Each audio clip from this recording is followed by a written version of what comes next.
Started with a Craigslist ad. Just a simple offer, farmhand needed. Free room, board, and pay. I didn't have much holding me back at the time, no job, no family close by. The idea of getting away to a quiet farm in the middle of nowhere felt like a reprieve. A few days of long, physical work and silence sounded like bliss. So I packed a bag and hit the road, eager to leave the noise and stress of city life behind. The farm was more isolated than I expected.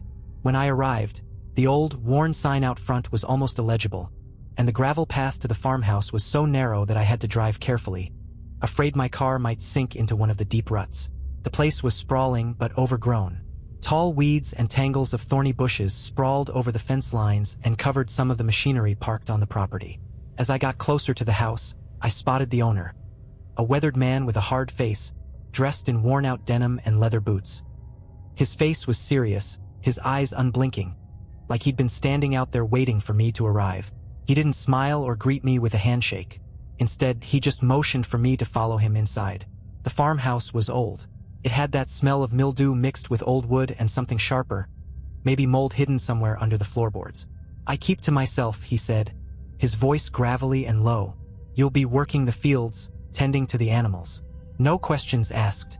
It felt strange that he said it that way, but I nodded, telling myself that country folk were just a bit more guarded. That first night, after he showed me to a small, cold room at the back of the house, I heard a strange noise outside. The window in my room was small, barely more than a crack in the wall, so I had to crane my neck to see out. Something moved in the fields. I couldn't make out much, a shadow flitting between the rows of tall cornstalks, but the movement was too fast, too fluid. I told myself it was just an animal, maybe a deer, and went back to bed, pulling the covers up to my chin as the wind began to howl against the windows. In the morning, the old man didn't mention anything strange. He handed me a list of tasks, including tending to the animals, clearing out the barn, and mending fences. I didn't mind the work, though something about the way the animals acted unsettled me. They seemed skittish. The cows would stare off into the trees, lowing softly like something was out there, hidden in the shadows. The chickens huddled in the corners of the coop, refusing to come out even when I scattered feed for them. I felt their unease crawling up my spine, but I brushed it off. Farms were strange places. Maybe I just wasn't used to it. That night, as I lay in bed, the noise returned, louder this time. It was like a scraping, something rough and metallic. It seemed to come from outside my window, closer than before. Heart pounding, I crept to the window and peered out, hoping to catch sight of whatever was causing it. A shadow stood just beyond the edge of the field. Not an animal, not a person, at least not exactly. It was tall, hunched over, its limbs too long and angular, its skin a sickly gray that seemed to almost glow under the moonlight. It tilted its head, a grotesque angle that made my stomach twist, and then it did something I will never forget. It smiled. The next day, the old man was waiting for me, his face harder, his eyes colder. "Did you see it?" he asked, his voice barely more than a whisper. I nodded, unable to form words. He nodded back, his mouth set in a grim line. "Stay inside tonight. Lock your door. No matter what you hear, don't open it." The next few nights were a blur. Each night, the noises grew louder, closer, scratching, whispering, things brushing against the walls. I barely slept, flinching at every creak and groan of the old farmhouse. The old man was nowhere to be found during those nights, and every morning, he'd emerge from somewhere, tired and silent, as if he hadn't slept a wink. Then, one night, the noises stopped. The silence was somehow worse.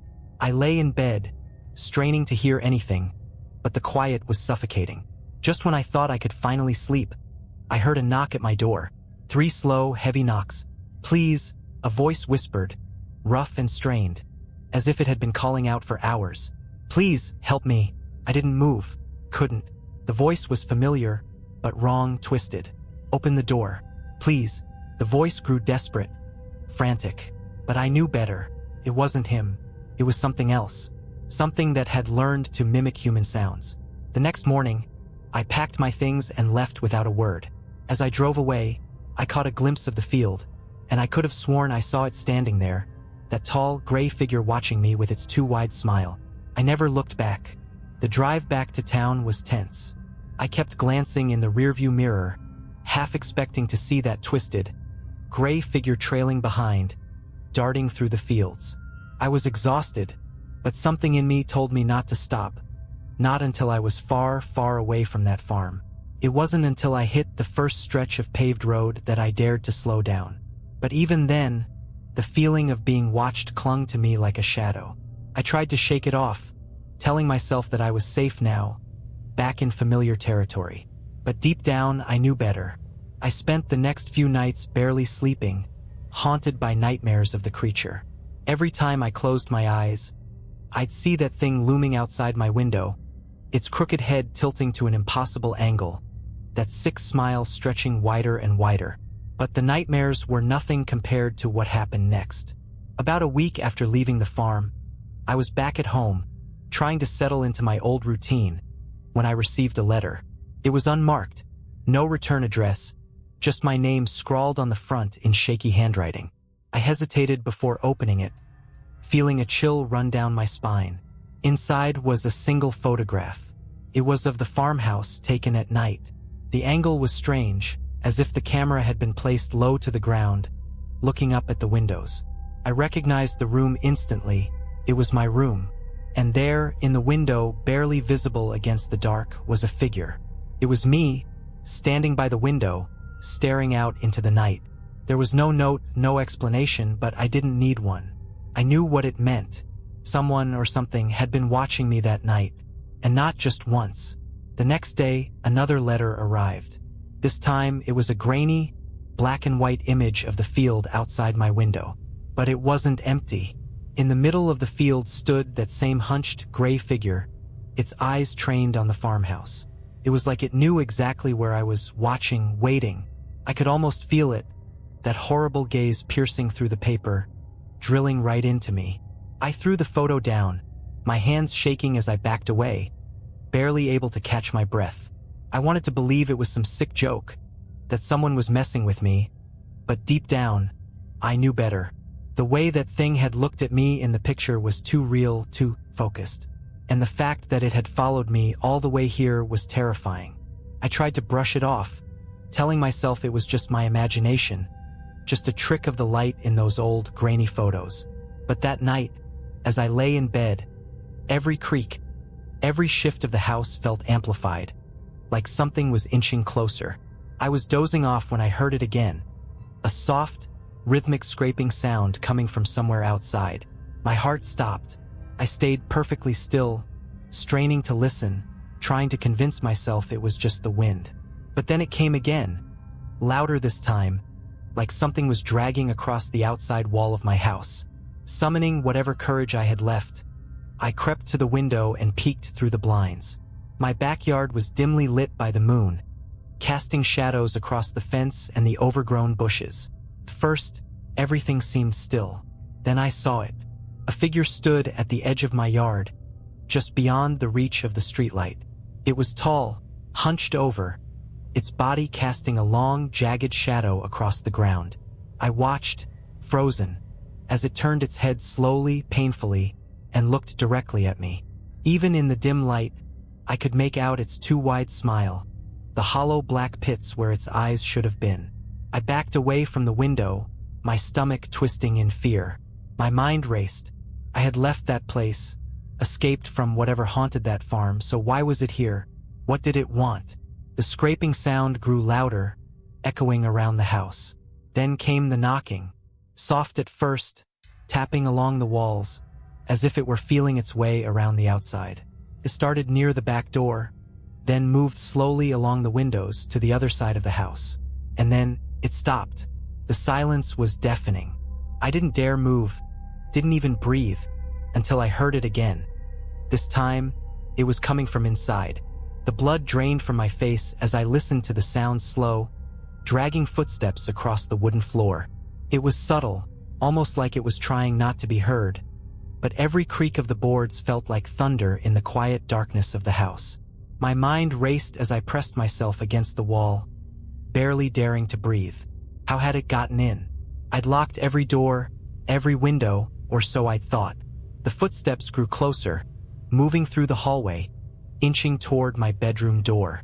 I could hear something, a faint, wet breathing, as if the thing were inhaling deeply, savoring every step. My skin prickled with fear, and I frantically scanned the room for anything I could use as a weapon. A lamp, a heavy book, anything to put distance between myself and whatever was out there. I could hear it stop just outside my door. My heart hammered in my chest as I stared at the thin crack between the door and the floor, watching as a dark shadow pooled at the threshold. I held my breath, my entire body tensed, waiting. Then, slowly, the door handle began to turn. I knew I should run, maybe try the window, but my legs wouldn't budge. I was paralyzed, caught between terror and disbelief as the door inched open, revealing a sliver of darkness beyond. For a moment, there was nothing, just empty silence. Then, a thin, gray hand, twisted and bony, curled around the edge of the doorframe. Its fingers were too long, each tipped with a cracked, filthy nail that scratched softly against the wood. The door opened wider, revealing more of the creature. It was hunched over, its limbs contorted, its face half hidden in shadow. But I could see enough. Those hollow, empty eyes, wide and unblinking, staring at me with an unnatural intensity. That same crooked smile stretched across its face, wider than any human's, splitting its skin like it had been carved there. The thing shuffled into the room, its head tilting as it looked at me, studying me. Its mouth opened, impossibly wide, revealing rows of jagged, needle-like teeth. Then, in a voice that sounded like scraping metal, it whispered my name. I felt my legs move before I even realized what I was doing. I stumbled backward, knocking over a chair as I bolted for the door. But the thing moved faster than I could have imagined. In a flash, it was at the doorway, blocking my exit. Its head twisted at an unnatural angle as it watched me with that eerie, endless grin. I stumbled back, clutching the nearest object, a heavy metal lamp, and swung it with all my might. The lamp connected with a sickening crack, but the creature didn't even flinch. It just tilted its head further, like it was curious, as if I were nothing more than a toy it was playing with. Desperate, I backed toward the window, ready to shatter it if I had to. But before I could reach it, the creature lunged forward, its hands outstretched, fingers twitching with anticipation. I braced myself, feeling its cold, bony fingers wrap around my wrist. Just then, a blinding light flooded the room. The creature hissed, recoiling as if the light burned its skin. I looked up, dazed, and saw headlights shining through the window. My neighbor had pulled into his driveway, the beams cutting through the darkness and casting the creature in harsh, unnatural light. For the first time, I saw it clearly. Its skin was pale and leathery, stretched too tight over its bones, its eyes nothing more than hollow pits that seemed to swallow the light. The creature let out a low, guttural growl before slinking back into the shadows, its form melting away as it retreated from the light. I stood there, gasping for breath, watching as it slipped out of the room, disappearing down the hall. The silence returned, thick and suffocating. But I didn't move until the headlights turned off and the room was plunged back into darkness. I knew it was gone, for now. But as I stood there, clutching the broken lamp, I couldn't shake the feeling that it was still watching, lurking just beyond the edges of the light, waiting for the darkness to return. The next day, I packed a bag and left town, certain that distance was my only hope of escaping whatever horror I'd brought back with me. I found a cheap motel miles away, the kind of place where people come and go without questions. I barely slept, jumping at every noise, every passing shadow under the door. The images of the creature haunted me, even in the dim daylight. The long, skeletal fingers, the hollow pits where its eyes should have been, and that smile, too wide, too eager, as if it was savoring the taste of my fear. But it followed me. 2 nights after I checked into the motel, I woke up to the same dreadful silence. The air felt thick, stagnant, like the room was being smothered. I listened, straining to hear anything beyond the faint hum of the old radiator. First, there was nothing, and then I heard it. The same faint, dragging footsteps outside my door. I sat up, barely daring to breathe, my heart racing as the sound grew closer. It was softer this time, almost hesitant, like it was stalking me, testing my fear. I crept to the window and peered outside, hoping to catch sight of anyone or anything that could explain the noise. But the parking lot was empty. bathed in the cold light of a flickering street lamp. Then, out of the corner of my eye, I saw something move. My breath caught in my throat as I saw it. A figure standing at the edge of the parking lot, hunched and skeletal, its face obscured by shadow. It was watching me, those empty eyes focused intently on my window. I tried to look away, to break its gaze, but I couldn't. I was frozen, locked in a silent, horrifying stare. Then, it started walking toward the window, its movements slow and deliberate, as if it had all the time in the world. Every instinct screamed at me to run, to hide, but I couldn't tear myself away. As it neared, I could make out more details.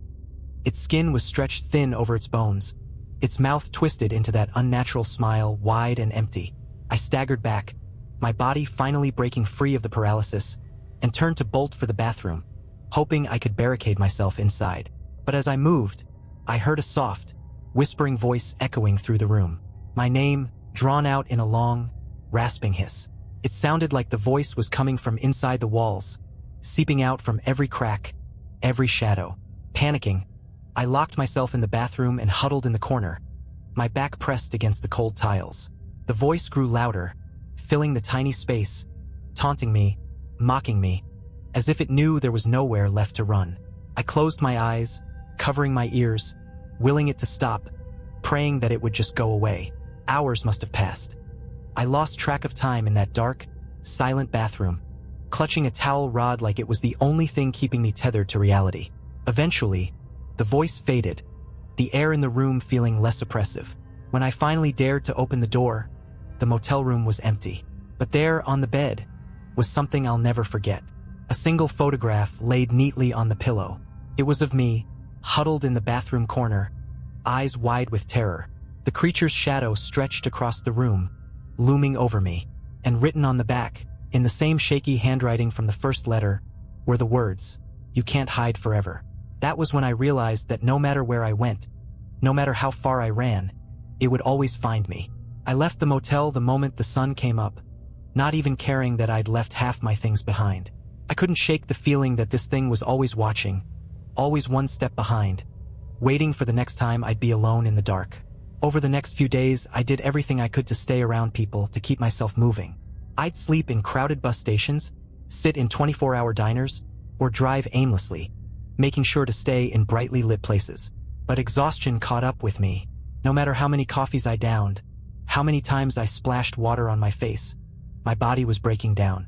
It was on the fourth night, at a dingy truck stop miles outside of town, that things started to unravel. I sat in a booth by the window, nursing a cold cup of coffee, eyes heavy as I tried to shake off sleep. That's when I saw it. Through the glass, standing in the distant shadows beyond the gas pumps, was the creature. At first, I thought I was hallucinating from lack of sleep.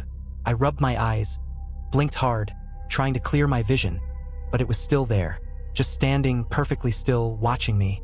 The fluorescent lights flickered above, casting eerie, shifting shadows across the empty lot, but I could see it clearly. My mind screamed at me to run, but something held me in place. I realized with a sickening dread that the thing wasn't just watching me. It was waiting, like it wanted me to come to it. I forced myself to look away, to focus on the other customers in the diner. There was a trucker dozing in his booth, a waitress cleaning tables, a few people scattered around, lost in their own lives. I tried to remind myself that I was safe here, surrounded by people, that the thing couldn't hurt me as long as I stayed with them. But then the lights started to flicker. One by one, the customers began to disappear. Not in any dramatic way, just fading, like images on a screen slowly dimming to black. The trucker's figure blurred and vanished. The waitress by the counter turned translucent, then disappeared altogether. I blinked, rubbed my eyes, but they were gone, every one of them. And then, as I sat alone in the booth, paralyzed, the lights went out entirely. A silence so thick I could barely breathe filled the diner. My heart raced, my pulse pounding in my ears as I sat there in the pitch black, waiting for the creature to make its move. A soft scrape echoed through the silence, coming from the far end of the diner. My skin prickled as the sound grew closer, steady, deliberate. A rhythmic scraping that I knew, in my bones, belonged to that thing. I couldn't see a thing, but I could feel its presence, the cold, hollow chill that radiated from it, filling the room. And then, from the darkness, I heard it whisper my name again. The voice was closer now, sharper, almost mocking. It came from somewhere just beyond my reach, echoing in the darkness. "You can't hide, you can't run," it whispered, the words twisting like smoke, curling around me, pressing in from all sides. My fingers fumbled for something, anything I could use as a weapon. I grabbed my mug, gripping it so tightly I could feel the ceramic pressing into my skin. I swung wildly into the dark, hoping to make contact, but my hands met only empty air. The whispering grew louder, filling my ears, drowning out every other sound. Suddenly, something cold and sharp brushed against the back of my neck. I froze, feeling the prickling touch crawl down my spine. My breath caught as I felt a cold, clammy hand settle on my shoulder, its grip firm and unyielding. And then, just as quickly as it had come, the touch vanished. The lights flickered back on, and the diner was full of people again, just as it had been before. I sat there, panting, staring down at the empty mug in my trembling hands. The waitress was standing beside my table, looking at me with a strange, concerned expression. "You okay, honey?" she asked, her voice gentle but distant, like she wasn't sure if she should approach me. I couldn't answer. I just nodded, muttering something about needing fresh air as I stumbled out of the diner. The cold night air hit me like a slap to the face, but it did little to clear the overwhelming dread that had settled deep in my bones. That was when I realized, this thing didn't just want to haunt me. It wanted to break me, to unravel me piece by piece, until there was nothing left but my fear. That night, as I drove through empty back roads, my mind spiraled, desperate to think of any way to escape. The darkness pressed in from all sides, the headlights illuminating only the small stretch of road directly ahead, beyond which lay a wall of impenetrable black. I could feel it somewhere out there, watching me, waiting. Eventually, I pulled over, exhausted and running on fumes, and slumped back in my seat. It was nearly dawn, the sky beginning to show the faintest trace of gray. I told myself it would be safe to close my eyes, just for a second, to let the weight of my eyelids drop and grant me a few moments of peace. The thing only came in darkness, after all. In the light of morning, I'd be safe. But the peace didn't last. A familiar, sickening feeling crept over me, dragging me back from the edge of sleep. I opened my eyes to see that the sky had turned an unnatural shade. Not quite night and not quite morning. And there, in the faint light, I saw the creature standing on the road a few feet in front of my car, staring straight at me through the windshield. Its eyes, empty, hollow sockets, bored into me. For the first time, I saw its face clearly, in every sickening detail. Its mouth stretched impossibly wide, revealing rows of crooked, yellowed teeth set in decayed, blackened gums. It tilted its head, watching me with a morbid fascination, like it was savoring this final moment. It raised a bony, twisted finger and pointed directly at me, as if marking me, claiming me. "Enough," I whispered, though my voice was barely more than a broken whimper. I felt something shift within me, a last reserve of defiance, the part of me that refused to let this thing keep me running forever. Gripping the steering wheel, I gunned the engine, throwing the car into gear and slamming my foot on the gas. The tires squealed, and the car lurched forward, aimed straight for the creature. I braced myself for impact, half expecting it to vanish like a mirage. But it didn't move. It just stood there, smiling. And then, as the car barreled toward it, the creature leaned forward, bending down until its face was inches from the windshield. I could feel its icy breath through the glass, see every sickening detail of its rotting skin, every sharp edge of those needle-like teeth. It whispered, its voice echoing through the car, chilling me to the core. Asterisk, "I'll always find you, asterisk." At the last second, I swerved off the road, unable to bring myself to collide with that unearthly thing. The car veered wildly, crashing through bushes and trees before coming to a shuddering halt against a fallen log. I was shaken but unharmed. I sat there, breathing hard, as the first light of dawn broke through the trees, flooding the forest with pale, hopeful light. And then, just like that, the oppressive feeling lifted. The silence turned normal. I felt like I could finally breathe. I sat there in the broken car, staring at the empty road, realizing that the creature was gone. Or at least it had retreated for now. It had won this time. I'd seen the look in its eyes as I swerved away, the satisfaction in that sickening smile. I knew it wasn't gone for good. It was merely biding its time, waiting for the next moment of darkness, the next flicker of vulnerability. But I was done running. I didn't know how to get rid of it, but I knew one thing for sure. The thing fed on fear, on isolation, on moments when I was alone and powerless. I would never let it see that fear again. From now on, I'd keep myself surrounded by people, by light, by noise. Whatever it took to keep that thing at bay, I'd do it. As the sun rose, I climbed out of the car and started walking back toward the main road, toward life and noise and people, determined to reclaim whatever pieces of myself that thing had tried to steal. I never looked back.